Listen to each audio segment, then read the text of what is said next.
Hi guys, welcome back to Tech Tips of the Day. In today's video, I am going to show you how to set up C programming in Visual Studio Code. Firstly, we need to install a C compiler. The compiler of choice we are going to use today is GCC. If you don't have it already installed, you can use the link below, and if you need help installing it, I also have a short article linked in the description as well. Before I forget to mention, hitting that subscribe button would definitely help me. Now back to the video. Head over to VS Code and install the C/C++ extension pack.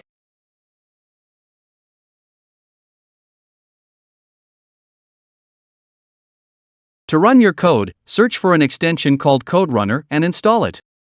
If you create simple Hello World code, if you click the Run button in the top left corner, as you can see, it compiles it and runs.